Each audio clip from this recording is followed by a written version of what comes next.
పశ్యంతి త్వాం భాగ్యవంతో హి లోకే విశ్వత్రాణాయోద్యతం వెంకటేశం లక్ష్మీభూమ్యాం పార్శ్వయుగ్మస్థితాభ్యాం ద్వాభ్యాం నిత్యం సేవితం నిత్యబంధుం.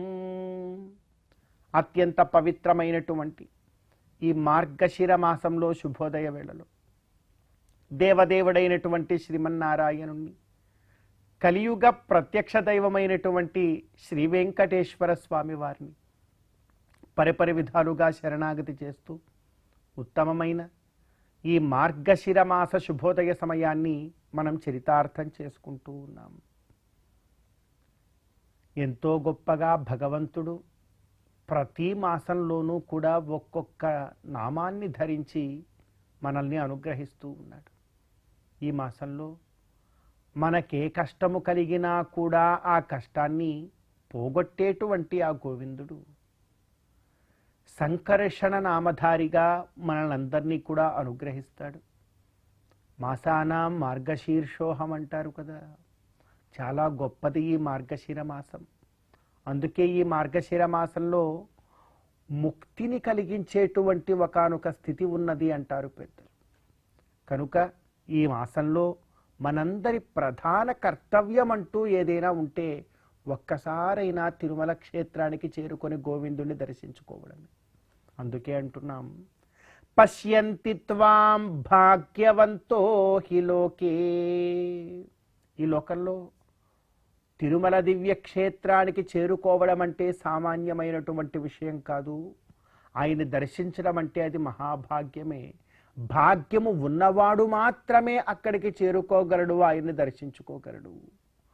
పశ్యంతి త్వాం భాగ్యవంతో హి లోకే విశ్వత్రాణాయోద్యతం వెంకటేశం. ఈ విశ్వాన్ని రక్షించడానికి అర్చావతారాన్ని ధరించి వచ్చినటువంటి కటివరద హస్తాల రేడు శ్రీ వెంకటేశ్వరుడు.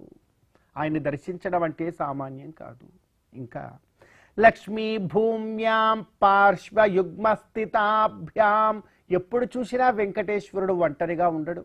ఒకవైపు లక్ష్మీదేవి, ఒకవైపు భూదేవి. వీరిరువురితోనూ నిత్యము నిరంతరము ఉంటాడు.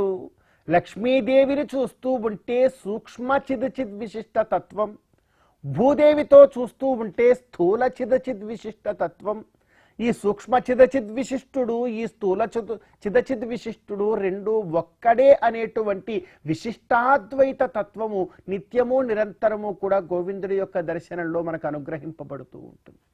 ఇంకా చెప్తారు, ద్వాభ్యాం నిత్యం సేవితం నిత్యబంధుం. ఈ ఇద్దరి చేత నిత్యము కూడా సేవింపబడేటువంటి ఆ గోవిందుణ్ణి మనసారా మనందరం కూడా శరణాగతి చేద్దాం. ఆ గోవిందుడి యొక్క ఆరాధనతో, దర్శనంతో ఈ మార్గశిర మాసపు జీవిత కాలాన్ని మనందరం కూడా చరితార్థం చేసుకుందాం.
Now